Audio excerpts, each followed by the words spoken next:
At this location doing a job. Right. Come on out. Maybe have At the same time, you know, that's why we're dedicated. yeah. So. But if you want to record about me talking about that attachment, do you want me to do a recording for the whole thing or just Sure. for the attachment? Yeah, the whole thing. Okay. Oh, this is gonna be awesome. Yeah. Stop ready, buddy. Are you recording already? Yeah. Oh, alright. Cool. Well, hi guys, I'm DJ. Alright, so this right here, these are your quick attach. This is how you attach your attachments. So obviously your forks, there's a bucket on right now. There's a button inside the cab that says Bobcat up, Bobcat down. So right now, the Bobcat levers are down. You're locked into your attachment. So to unattach from it, you hit the up button. These levers will come up. You tilt it forward, pushes the attachment away. And then when you hook up to it, you curl in, pick the bucket or forks up, hit your down button, and then you hold that down until your levers both are down, just like this in this position. To tell if that you are locked into that attachment, you tilt down if it picks the machine up, and you know you're attached. If it pushes the attachment away, obviously you're not attached. So that's just one quick and easy way to make sure that you are attached to this machine. And I always recommend doing that every time you hook up to a new attachment. Going on forth, every pivot point on this machine, there will be a grease zerk. So there's going to be a grease zerk right here, grease zerk on top of there. Oh, they're so easy to get to. Yep, they're all really easy to get to, which is awesome. Oh yeah. And there's also a grease zerk on this side, and then same thing with the exact opposite side. Easy to replace. I always tell you to grease those the most because you're going to be attaching and detaching from attachments all day long.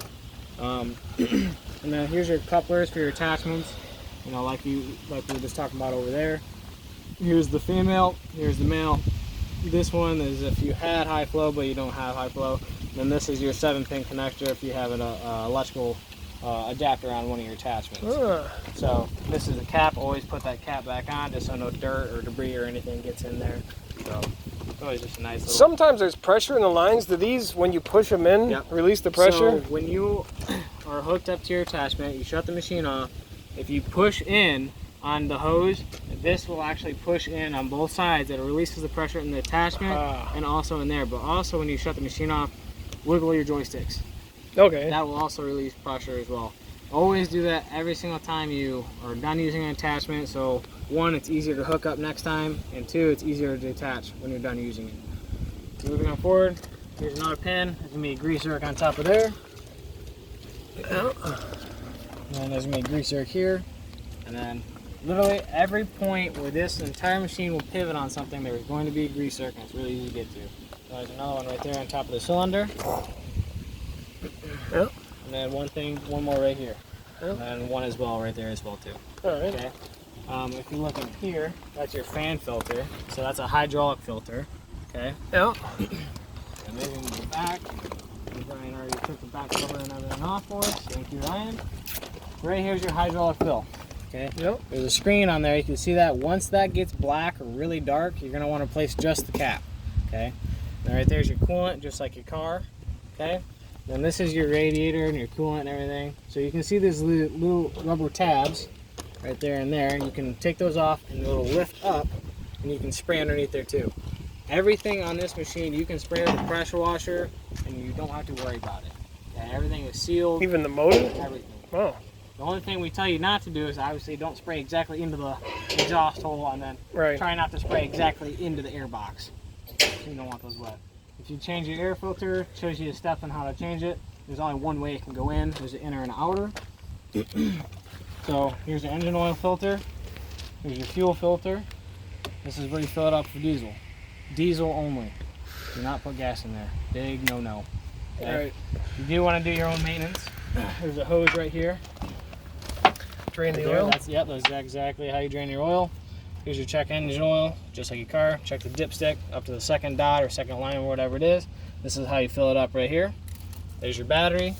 And then moving on forward, then there's another hydraulic filter right here. This is your main hydraulic filter. So in that sheet, it shows you when you should change your oils and everything. So for the first 50 is when you just do your engine oil and engine oil filter. That's your motor break-in. After that, it's every 250 hours and 500 hours. So at 250 you do air, oil, fuel, and then at 500 you do air, oil, fuel, and hydraulics. Okay, all your filters and all your fluids as well. Okay, moving on forward just like the other side. Same pins, gonna be exactly in the same spots. Down there, here. And right here, this is your sight glass for the hydraulic. So that filter, that cap that's got that screen on it, that's telling you to replace, that's the same tank. So you always want to make sure it's halfway or just a little bit above. So right now that's perfect. That's exactly where you want it to be. Okay.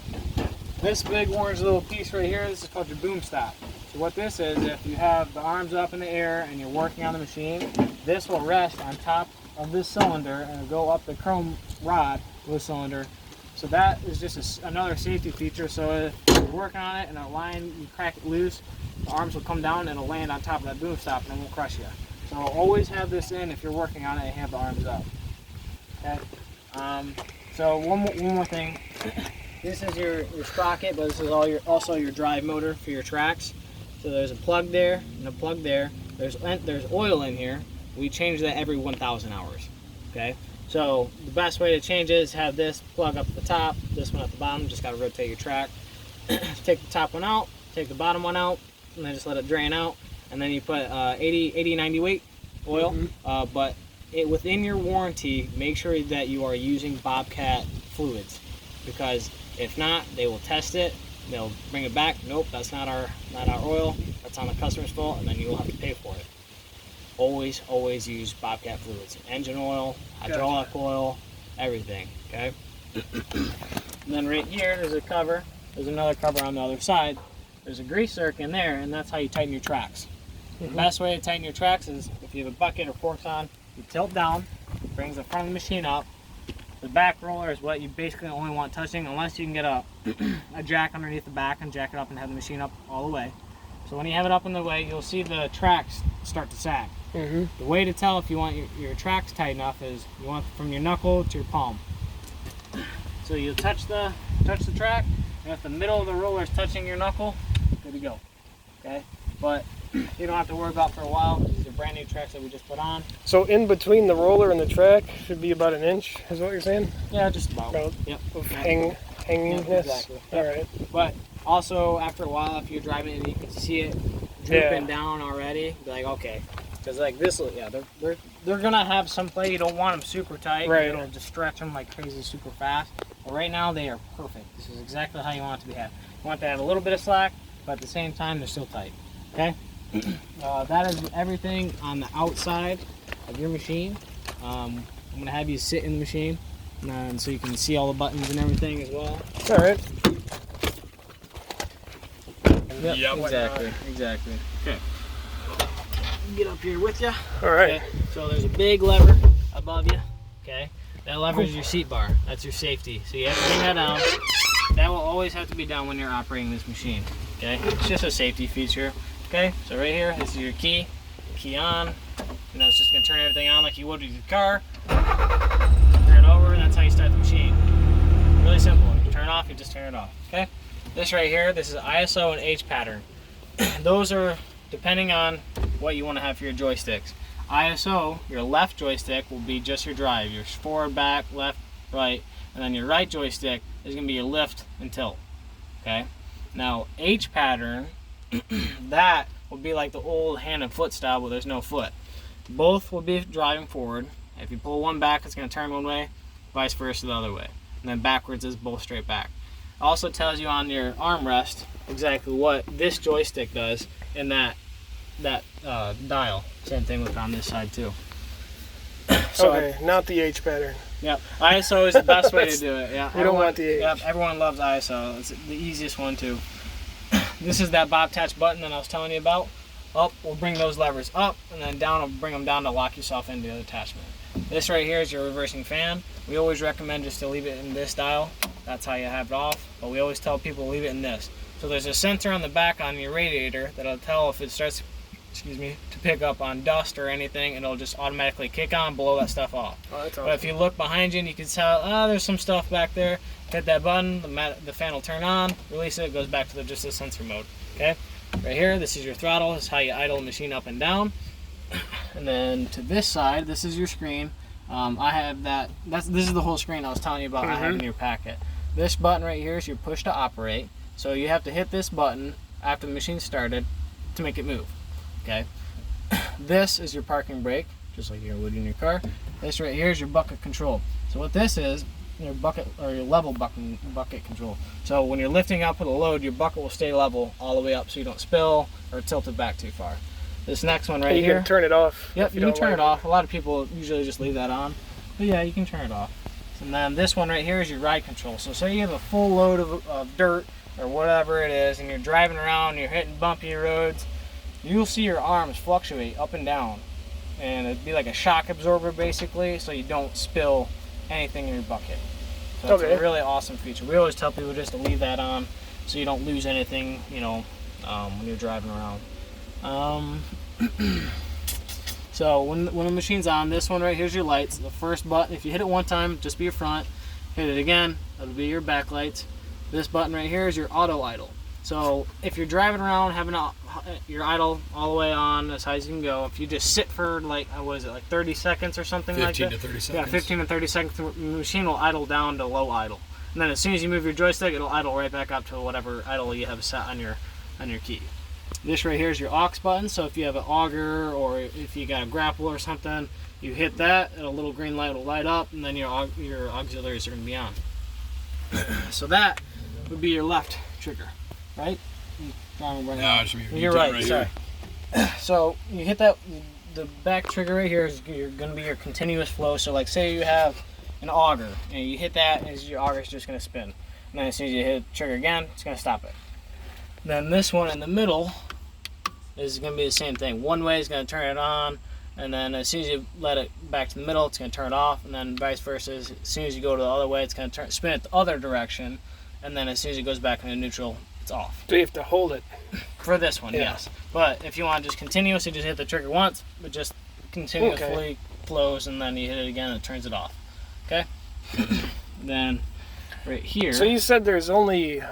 You said if I had high flow, but this one just has low flow? This one just has standard flow. Okay. Mm-hmm. Yep. So if you had high flow, to turn that That's on... like an option that I didn't get? I think you can add it to it. You can always add high flow to it, but when you and I were kind of discussing what you were doing, I don't need it. High flow was a $3,000 upcharge for something that we weren't really going to use. All right. Yeah, so you don't really need it for your attachments that you have. All right. Or in the future. Yep. And if you really need a high flow, we have the machines and the attachments for it. But usually that's if you're doing a milling job. Yep. That's usually the only time we see high flow. Milling? Yeah, if you're doing asphalt milling where you're doing like a road, planer, a driveway, a cold planer, it's really the only time guys really need high flow. Other than that, everything operates on a standard flow. Okay. Yep. So what I'm going to do is I'm going to go through the drive modes. So there's a drive mode, and then there's a speed mode, and then there is drift compensation. Yep, and then there's also a drift compensation. I'll walk you through that. So I'm going to shut the door. And then for the door, to know that it's shut all the way, there's like those two claws. So, see what I'm talking about right there? So I'll open it up. So you want these two claws to basically be touching almost. Okay. So right now is exactly how you want the door to be shut. So right now you can tell the door is shut all the way. So like sometimes if you don't shut it hard enough, you can see the bottom of it. It's not open or not closed all the way. So your sensor code will be displayed saying, it'll say door. Right. So it lets you know that it's not shut all the way. So that's how you want it to be shut. Yeah, but at the same time, once it's shut all the way, you're completely sealed off. Yeah. So no dirt, and it's super quiet in there once you're operating with the door, and the windows are shut as well too. It's hot. Yeah. Well, that's why you have AC in this machine as well. So what I'm going to do, key on and start the machine.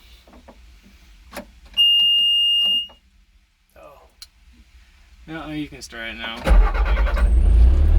Is that the glow plug? So waiting? Huh? Was I waiting for the glow Let's plugs? just wait, like not necessarily a glow plug. It's just turning all the computers on and everything on the machine.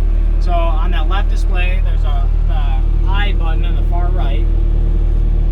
Far right. This one? So hit that. So that's your RPMs right now. Hit it again. That's your battery. It's charging right now. Hit it again. So that right there is your driver mode. So on your left joystick, there's two buttons on the top that are not labeled. Hit the left one. Changes it to DR1. There's three different modes. There's DR1, 2, and 3. So if you hit the right one, it's going to add it. Yep. So the difference between 1, 2, and 3 is the most responsive. So the moment you move that joystick, your machine's gonna move. Okay. 2 is gonna be a little bit of play in the joystick, so you'll move it a little bit, then it'll start to move. Then same thing now with 1, it's gonna have the most play in it, so you're gonna get, you'll move it, and then it'll start moving the machine. So that's all it is, just how much play you want in your joysticks. Typically, everyone likes to keep it on 2, so you have a little bit of play and it's not super touchy. So, yep. Back till you get to the DR. Good. And then hit the right one. Yep. Perfect. So now that's usually what everyone leaves it in. So hit the information button again. So that is your drift compensation. So what that is, if you're driving and you can notice the machine start to creep to the right or slightly creeping to the left and you're going straight with your joystick.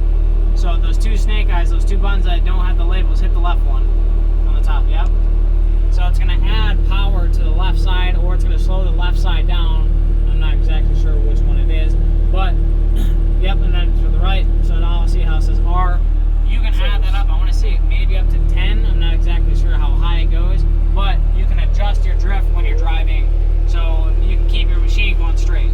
How do I turn the air on? Okay, so turning the air on the bottom left right there. Yep, just like a car. So much better. Okay, so this is your fan control right here. Okay, right now that's how you know the AC is on, because that light button's green up. If it's not lit up, it's just fan. Doesn't matter what it is. So the moment you have that on green, that's what's gonna start kicking in the AC. So there you got a fan there. So nice. Fan there. And then you got 2 above you on that side, 2 on your left side, and then these little black ones. Those are your defrosters for like the winter. Okay. These things? Yep. Nope. That's pretty hot. Well, you can feel it a little on air, but those are your defrosters for the side windows. Defrosters. Yep. So, and then I'll show you your work mode. Okay. So, hit that green button. Okay. So now it tells you what driver response mode you're in. You're in 2.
in here? Just pull this thing? So you can pull that, or you can pull right here, the little handle right there too. Okay. Yeah.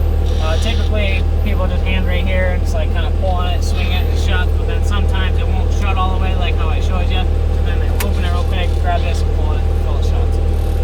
So there's 3 different modes: off. That's just going to be your wiper. That third one's going to turn on the wiper fluid just like your car. So it's going to be just be like your fan. So say this is, this button, right now it'd be off. Right now it'd just be wiper, and then as soon as you hit that, it's going to be the wiper and the fluid at the same time. So right now you have it on off, but I'm trying to think. I think that's everything. Other than, okay, so right here, so if you run out of windshield washer fluid, this is how you fill it. Alright. So now there's that. Here's your radio to turn it on. Just hit the power button, and then your volume button, your sync button, and then right here is your cord, so you can plug your phone in, listen to your own music. Got a cup holder for your nice cold beer on a nice hot day when you're driving. Another good cool feature about these seats. So if you see this little handle right here, you can pull it. You can adjust the armrest, vice versa on that side as well too. Yep, just pull it up. Oh, not very far up. Here, lift the seat up a little bit. Alright, so you just put the seat back up because I just drove the machine forward a little bit. So right in between your legs there's a gray handle. Yep. So and then you also see a little yellow triangle too. Yep. So you want that triangle to be in the center. Okay. To adjust it, you pull that out. Yep. And if you want the seat to go up, you kind of like stand up a little bit and pull up at the same time. Pull it straight up. Oh. There you go. And adjust it at the same time. Now if you want the seat to go down, you just push it straight down. Oh, push this down? Yep, push it down. Here. So open it up all the way. There you go. And you push it down, bring it down, and you go up, pull it up. Oh, it's so like a pumping action. Yep, exactly. It's a pumping mechanism. Yep. And also there's a little gray handle. But I want it in the middle for my You want weight. it in the middle. So that right there. is going to give you the best suspension when you're driving around, hitting those bumps and everything. So it's more comfort for you when you're driving around. Gotcha. There's another little handle by your left leg. So that you pull up, and that slides the seat forward and back. Yeah. And just go forward and back. There you go. There Yep. you go. And then by your left butt cheek, there's another gray handle. You can pull up and that tilts the seat back, forward and back as well. Oh yeah. Yeah. So this Like a is car. for the most comfort for an operator, and they can adjust it to however and whoever is driving it as well. Right. Too. So, and then if you notice, there's a little foot pedal down here, right here. That's just going to be a little quick RPM. So the moment you let go of it, it's going to go back to whatever you have set on your throttle. Yep. So if you're just operating like this, you notice, I need a little bit more throttle, just hit that little throttle. There you go. So that's a little nice feature as well too. Okay, you might have to scoot back or scoot forward a little bit, but there's a little red square right there. Yep. So what that is, so say the arms are up in the air a little bit, and you can't open the door, and like say, God forbid, the machine just shut off or whatever, the arms are up in the air.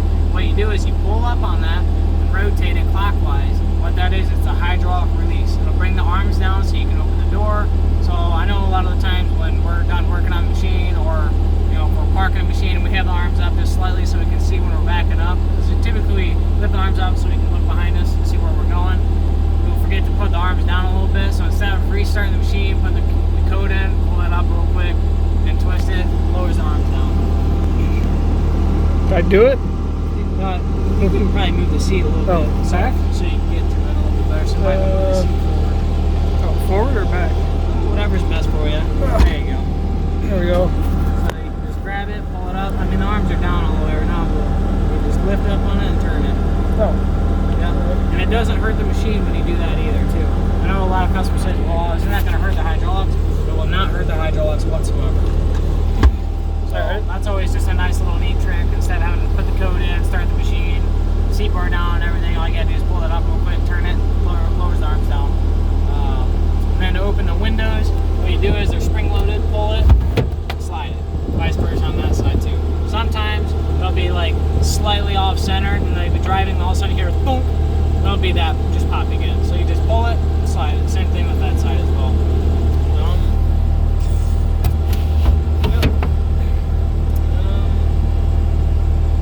Yeah, I mean that's. This ISO light is gonna blink as long as it's in ISO mode forever. As soon as you hit the green button now. Oh. Now look at that. Well, it's gonna say your Now door's it's lit open, up. but now it's just gonna stay lit. Yeah. It's only blinking when you don't have to hit the green button yet. And then I turn it. I can hit it again. To turn and that it off, like I do, is just lift the C-bar up a little bit. Yep, just lift straight up. Yep. Now I gotta push it again if I want to go. Correct. Okay. Yep. Yep. So that's everything I have. I mean, unless you have any other questions, ask away. No.